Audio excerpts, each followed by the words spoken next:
नमस्कार, चित्रा कटकर किचन मध्ये तुमचं सर्वांचं स्वागत करते। आज आपण टोमॅटोची चटणी कशी बनवायची ती बघूया। आपल्याकडे भाजीला काही नसेल आणि आपली घाई असेल तर आपण ही टोमॅटोची चटणी झटपट बनवू शकतो। चला तर मग आता आपण कृतीकडे वळूया।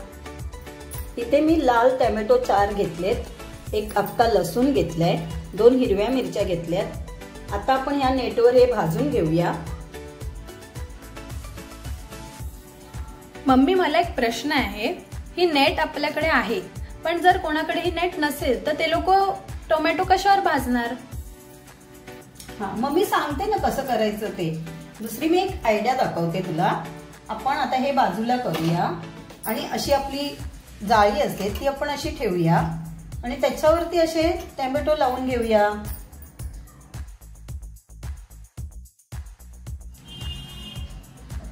ज्यांच्याकडे जाळी नसेल ते लोक अशी जाळी ठेवून टोमॅटो भाजू शकतात। चांगली आयडिया आहे ग। वाव, मला आवडली ही आयडिया। आता आपण गॅस लावूया।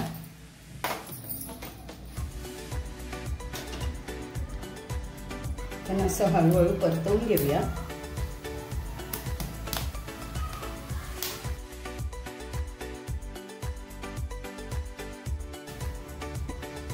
मी मध्ये मध्ये गॅसची फ्लेम मोठी करते पटापट भाजून होण्यासाठी।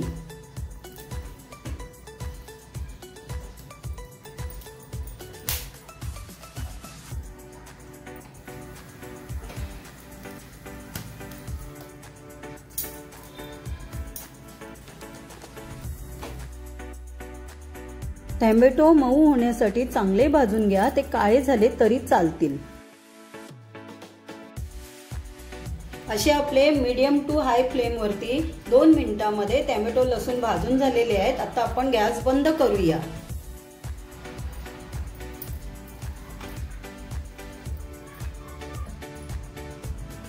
आता हे टोमॅटो आपण थंड करून घेऊया आणि त्याची साल काढून घेऊया। लसूण पण आपण साफ करून घेऊया। मिरची पण आपली छान भाजून झालेली आहे।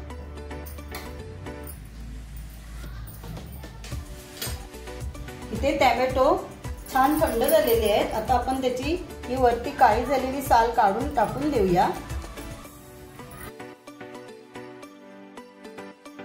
अशा आपण भाजून घेतल्यामुळे टोमॅटोची साल पण पटापट निघते। आणि हे जरा मध्ये आहे ते आपण सुरीने कापून टाकूया।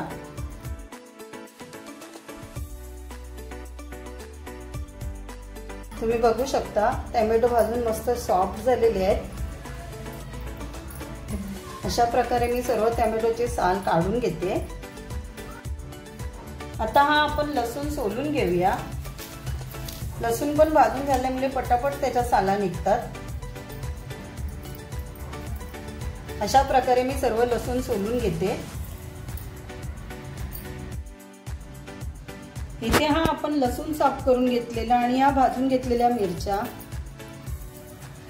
आपण मिक्सरला क्रश करून घेऊया।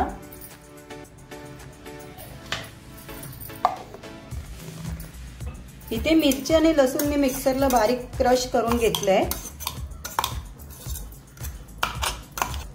इथे आपले हे टोमॅटो आपण हाताने असे चुरून घेऊ शकतो किंवा असे भांड्यानेही क्रश करून घेऊ शकतो।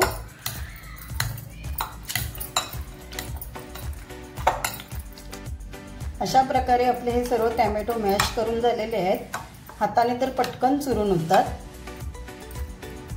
इथे मी एक कांदा उभा चिरून घेतलाय, तो टाकते। ही लसूण आणि मिरची मिक्सरला बारीक करून घेतलेली ती टाकूया।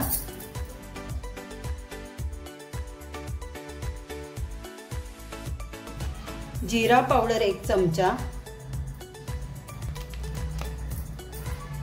चाट मसाला 1 चमचा,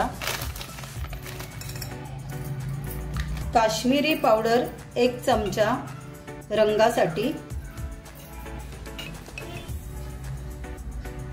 चवीप्रमाणात मीठ, थोडीशी कोथिंबीर बारीक चिरून घेतलेली, थोडासा लिंबाचा रस। आता हे मिश्रण आपण सर्व एकजीव करून घेऊया।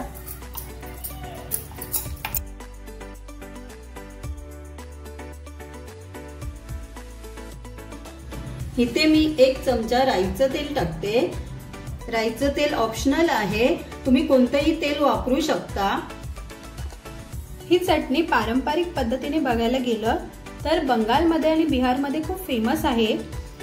तिकडे राईच्या तेलामध्ये ही चटणी बनवली जाते, त्याने या चटणीला खूप छान फ्लेवर येतो आणि खूप टेस्टी होते। अशा प्रकारे आपली टोमॅटोची चटणी तयार आहे। तर मी खाऊन बघते ती कशी झाली। टोमॅटोची चटणी खूपच अप्रतिम झाली। तर तुम्हाला ही रेसिपी आवडली असेल तर तुम्ही ही रेसिपी नक्की करून बघा आणि आमच्या चॅनलला सबस्क्राइब करायला विसरू नका। धन्यवाद।